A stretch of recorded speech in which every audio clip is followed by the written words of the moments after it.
Hi, sweetheart. How are you? Doing good. Yeah. W- So, what are we doing today?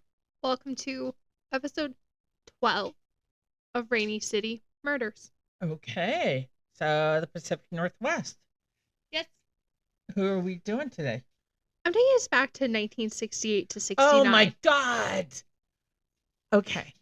Everybody, please message her. We don't want to do cases this old. We want new ones that are cool. Ones. Oh, I have one on Grim Geography. It goes Oh, back to 1915. oh my God. I'm going to start picking the cases. No, I have so many. I'm Oh enjoying my myself. God. 1968 to 69.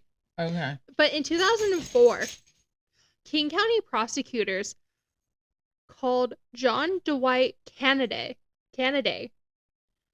the first known serial killer in Washington. So this is in what, 2004? 2004. Okay. So this is his case all the way back in 1968. 8 to 69 is when he Okay. committed his crimes. Okay. The biggest one is Gary Ridgway.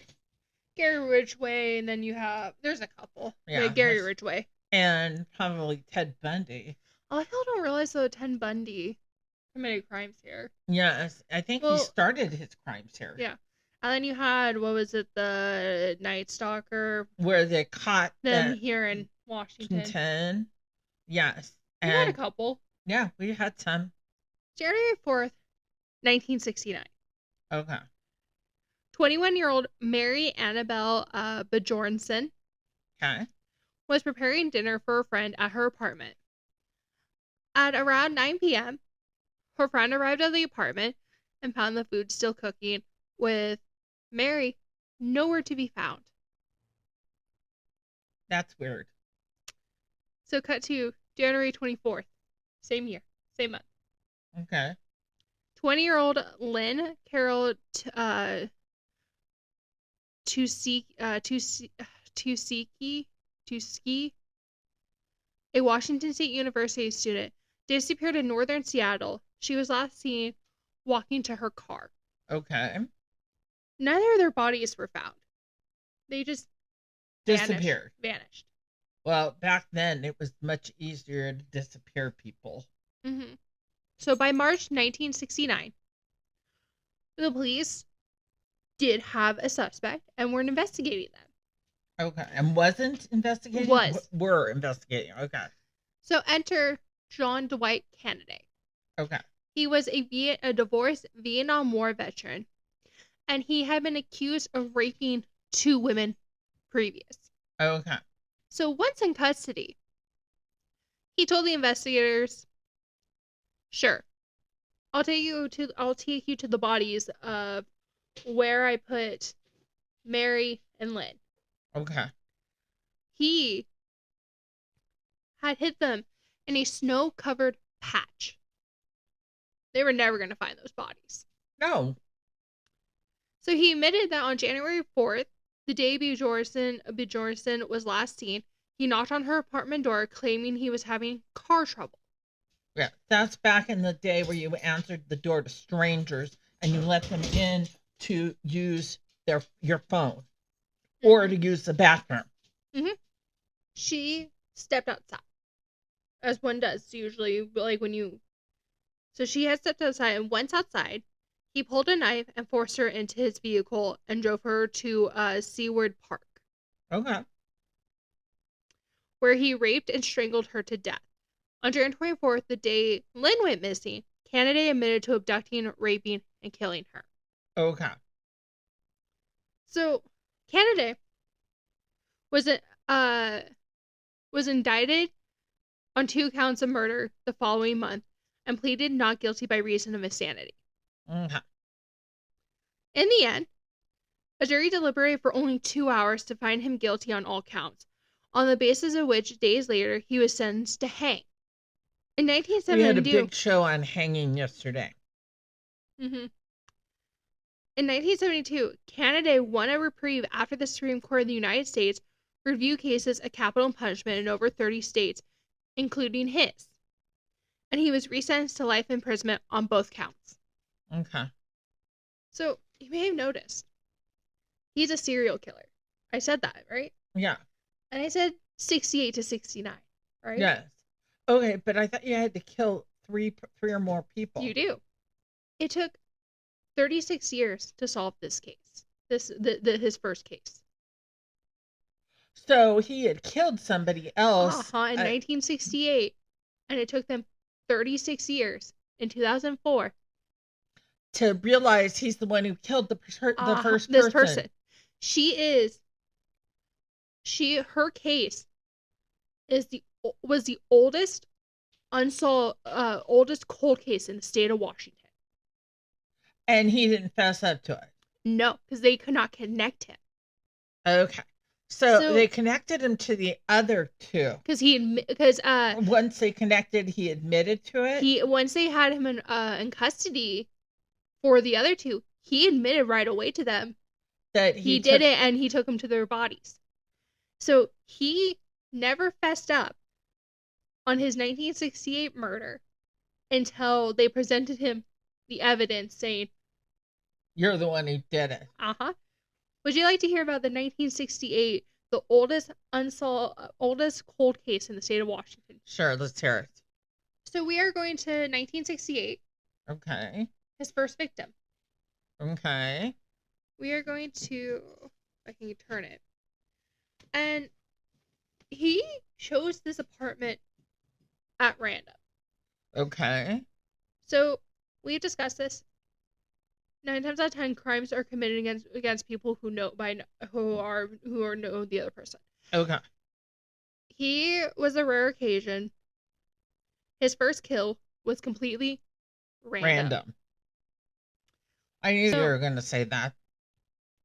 So in the early hours of December 17th, 1968, 16-year-old Sandra Bowman, a pregnant newlywed, informed her husband Thomas that she had fallen ill and was going to be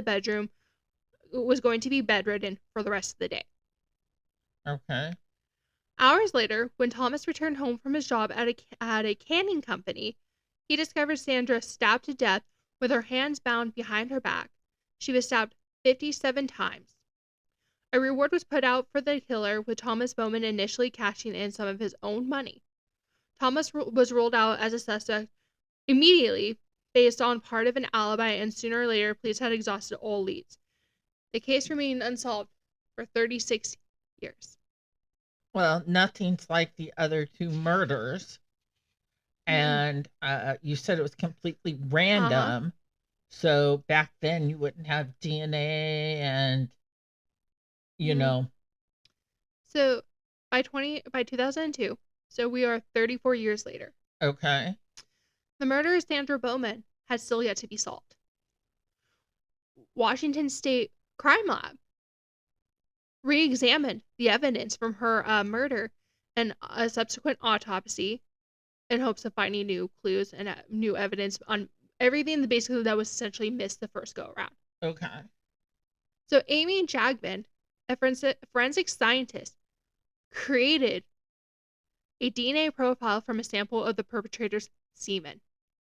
And that would match because... So it was sent to a database of convicted felons, and it immediately matched with Canaday's DNA. Of course it would. Once confronted with the news, Canaday said, "Yep, I killed her."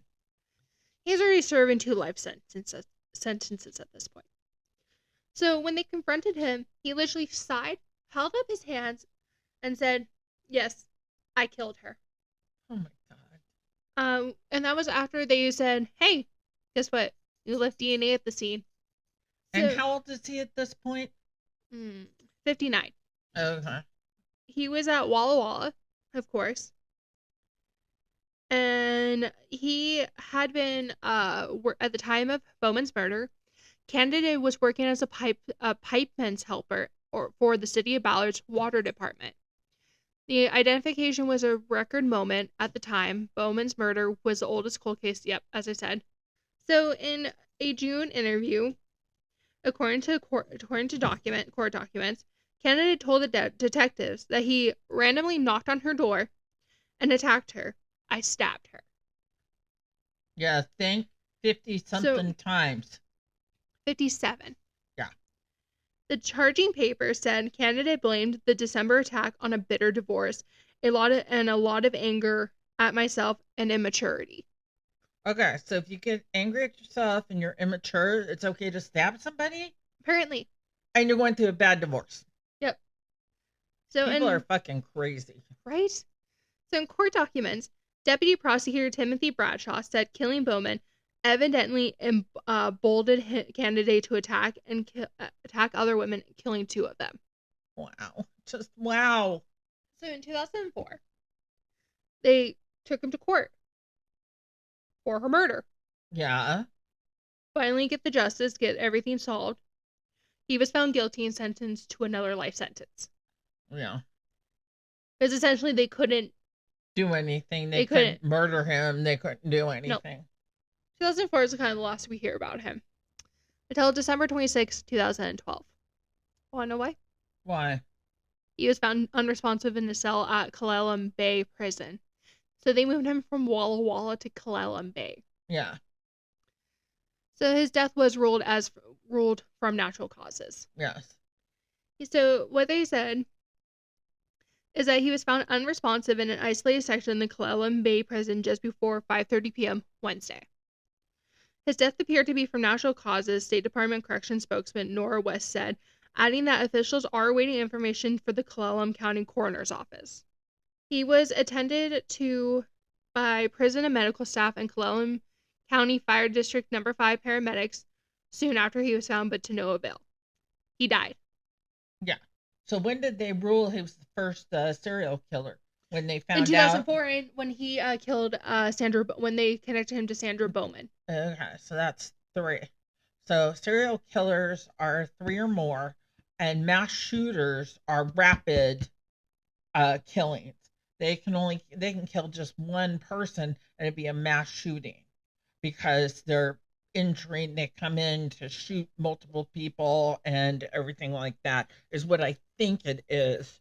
Serial killers are defined as a person who murders 3 or more persons over more than a month, including a significant period of time between murders. Yes. So psychological gratification is the usual mode for serial killing, and many murders involve sexual contact with the victim. The FBI states that the motive of serial killers can include anger, thrill-seeking, financial gain, and attention-seeking, and the killings may be executed as such. The victims will all have something in common, such as the demographic profile, appearance, gender, or race. They also usually have a pattern of behavior that law enforcement focuses on catching them. Yeah, but not always. So mass murders are defined as the act of murdering a number of people, typically simultaneously or over a relatively short period of time in enclosed geographic locations. Yes. So it doesn't matter how many. Yes, it does. The United States Congress defines mass murder as the killings of 3 or more people during an event with no cooling off period between homicides. A mass murder often occurs in a single location with one or more persons kill where one or more persons kill many. Okay. I stand corrected. Yeah, so like the Route 91 concert killings is considered one 9/11. Yeah, like Columbine. 9/11 is considered a mass killing, not a act of terror. It's considered act of terrorism, but it's considered a mass killing. Yeah. So. A mass murder. And the Jim Jones of the People's Temple. Yeah. There are so many out there. The school shootings are considered massacres, and yeah. Here, I have a question though. Sure. What is the difference between a mass shooting and a spree shooting? So they're both types of multiple homicides, but they are distinguished primarily by the number of locations and the time frame in which the killings occur. Oh, the spree shooting is when you go from location to location. Mm-hmm. Mass shooting is when it happens at one location. Mm-hmm. Am I correct? Yes. Okay. Like that crazy person in Phoenix or someplace in Arizona that wanted to kill a group of people but went to each office to do it. That would be considered a spree killing. I actually have a spree killing for us for Rainy City. Oh, okay. That sounds exciting. But okay. I think we've got this. Very short episode. I'm sorry. Short episode. Just it's an older case. It was an older case, and it was an older case. Her back is hurting. Your Vote for newer cases, please. No, At least it was solved. Yes, it was solved. It was solved. I didn't give you the cold case from 36 years previous. Yes. It would have been longer now. Yeah, it would have been. Okay, sweetheart, I love you. Love you. I'm sorry for the short episode, guys. Yeah, we will start doing some more longer episodes coming up. But her back is hurting her. Yeah, we just figured that out. How to stop that. I was like, we just figured out how to stop that, though. Yes, we just figured it out. Pillows. So, okay. I think we're done for today. Yep, we'll see you guys next week. Okay. Bye-bye. Bye.